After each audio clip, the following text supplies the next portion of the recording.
The topic is Brown versus the Board of Education and segregation and the Civil Rights Movement.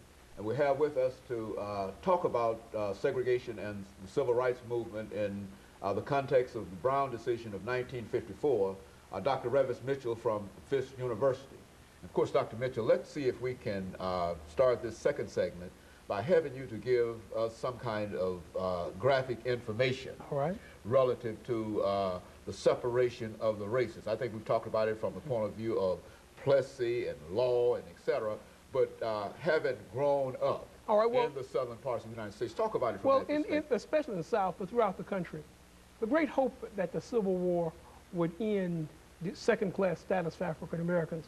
But unfortunately, when the Civil War ended, racism, as we know it, becomes ingrained, especially in the South but throughout the country.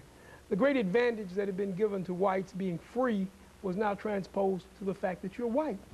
So black people, African Americans, were in a second-class mode. We couldn't break out of it. We had served valiantly in the Civil War. We had attempted after the war to go to work to gain our admission into the American system. World War I comes about after Plessy, 1896. But World War I, we fight valiantly. We go over. We hope that we will be, again, ingrained within the American system. But what happens? African-American soldiers return. Several of them are lynched in uniform. You have the famous Red Summer, 1919, after the war, where African-Americans in Chicago are stoned when they drift across a line, black water, white water, or colored water, white water. Young boys are stoned.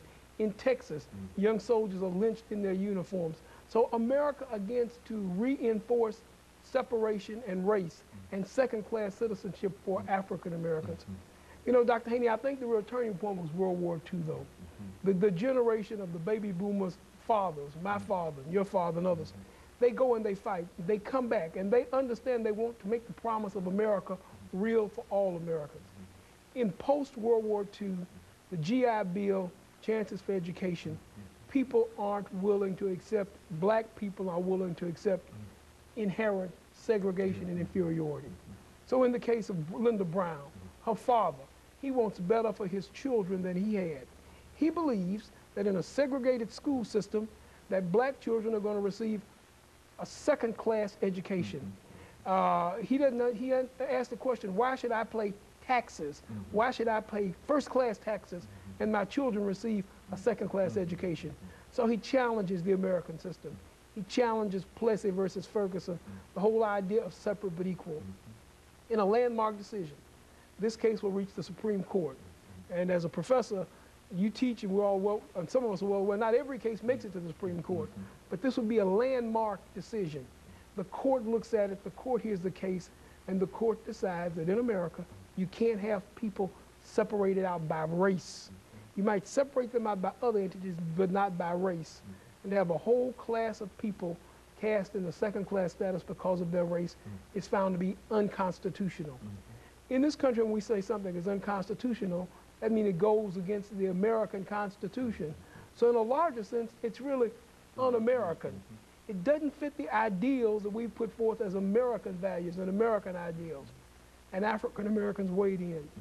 First, it's Brown, it's education, and many see the Brown decision as the beginnings, or one of the beginnings of the modern civil rights movement.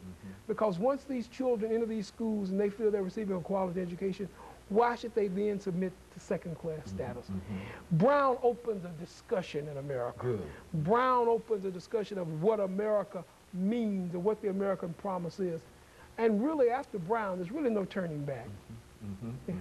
Very good. And of course, one of the things, Dr. Mitchell, that we noticed, and I think that you've indicated here, is that out of Brown would come the Civil Rights Movement. Why don't you say something about the effort on the part of the South to sort of block the implementation of Brown? Well, the real implication in the South is to have a whole class of people who receive second-class education, who are understood to be second-class. They are a second-class labor force. They are going to be the labor force of the South.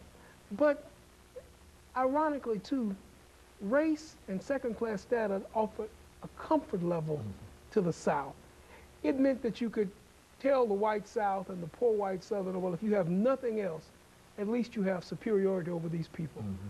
And that's a sad reflection, Dr. Haney, on America.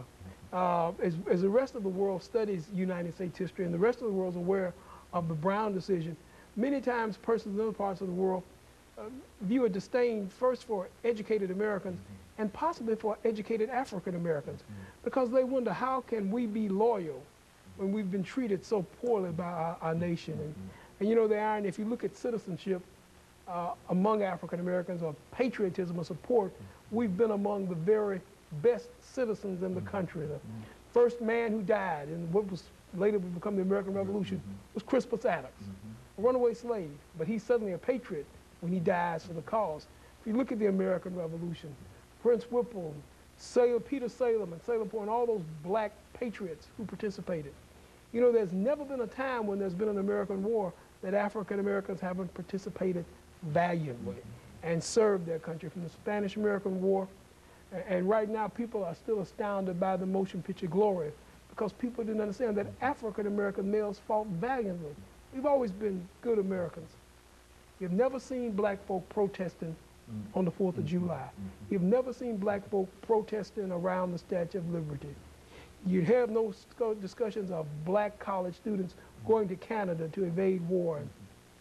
When this series was shot, we were just a day or two after income tax, and black people have been willing to pay for their equality, because you've never seen African American tax protesters. Those who've been given the least have been the most supportive. But Brown opened the door for that. Brown made America keep one of its promises to its brown sons and daughters, and that was for education and the possibility of a first-class education in America.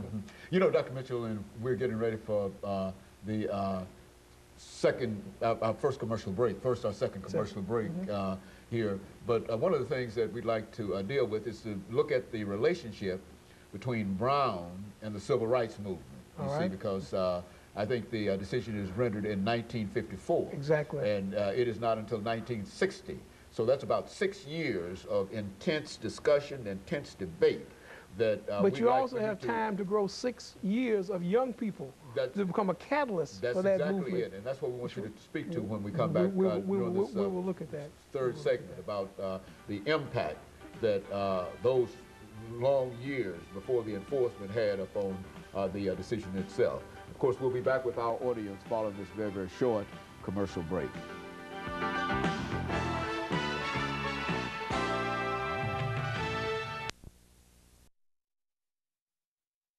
The topic is